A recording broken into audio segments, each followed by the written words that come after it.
তো এতিয়া ৰাতি 3টা বাজিল গাইজ, চেহেৰি টাইম। তো আমি যিহেতু গাখীৰ ভাত খাওঁ চেহেৰিত, তো মই ৰেডি কৰি আছোঁ গাখীৰ ভাত। তো জল্দি খাই লওঁ, নহ'লে চেহেৰিতে ৱাকটো বহুত জল্দি গুচি যায়। তো খাই উঠিলোঁ চেহেৰি। তো এতিয়া ব্ৰাছ কৰি আছোঁ, যিহেতু ৰমজান মাহত দুবাৰেই ব্ৰাছ কৰা হয়, খানাও দুবাৰেই খোৱা হয়। তো সেইকাৰণে ব্ৰাছো দুবাৰেই কৰা হয়, চেহেৰি খাই উঠি আৰু ইফতাৰী খাই উঠি। মাইনা চাইছে ব্ৰাছ কৰি আছোঁ, মোক সদায় ৰুটিন হয় এইটো। আৰু এতিয়া জল্দি মুখটো ধুই লওঁ, কাৰণ নহ'লে আজান দি দিলে আৰু পানীও খাব নাপাম। তো এতিয়া অলপ মুখখন ধুই পানী খাম। পানী খাই উঠি তো এতিয়া আজান দিলে, তো নামাজ পঢ়ি আছোঁ। নামাজ পঢ়া হৈ গ'ল আৰু বহুত টোপনি লাগি আছে, কাৰণ ভাগৰো লাগি থাকে গোটেই দিনটোৰ। আৰু এতিয়া শুম গাইজ। তো গুড মৰ্ণিং গাইজ।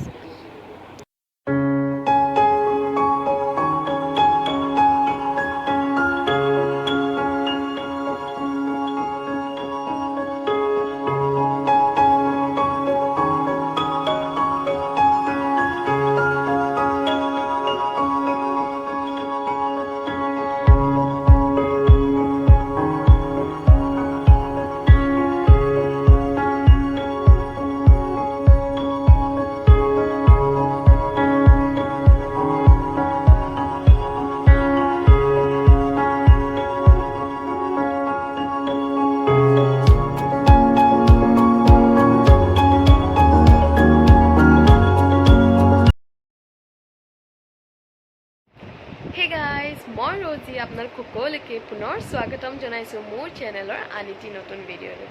এতিয়া পূৰা কাম বন কৰি গা পা ধুই ৰেডি, পূৰা ফেনৰ বতাহত চুলিখন উৰি আছে, কাৰণ বহুত গৰম পৰিছে।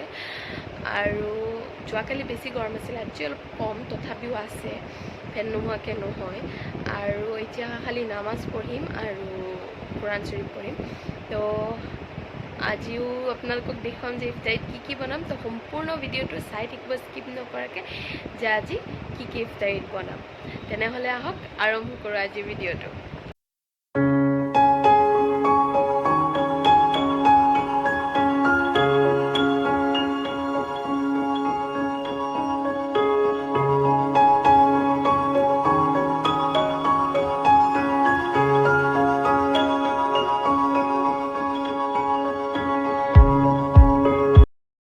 তো নামাজ পঢ়া, কোৰাণ শ্বৰীফ পঢ়া হৈ গ'ল। তো এতিয়া ইফতাৰী বনাম। তো ৰাতিপুৱাই ভিজাই থৈছিলোঁ বুট, তো চাইছোঁ সিজিছেনে নাই।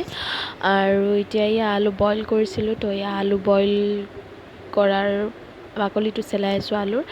আৰু কেৰাহীত মই পিঁয়াজ ভাজি আছিলোঁ, তো মাৰিল চিটি। তো পিঁয়াজ ভাজি আছোঁ আৰু এইপিনে চিটি মাৰি আছে, বুট পাতি দিছিলোঁ। তো যিহেতু ইফতাৰীৰ সময়খিনিও বহুত, মানে বনাই থকা কামখিনি বহুত জল্দি যায়, সেইকাৰণে জল্দি বনাই লৈছোঁ। আৰু ইপিনে বিহুটোৰ গাত লাগিয়ে গৈছে, তো সেইকাৰণে বনাইছোঁ নাৰিকল পিঠা। আজি ইফতাৰীত বিহু বুলি, তো অসমত থাকোঁ, তো বিহুটোতো লাগিবই আৰু গাত। তো নাৰিকল পিঠা হৈছে।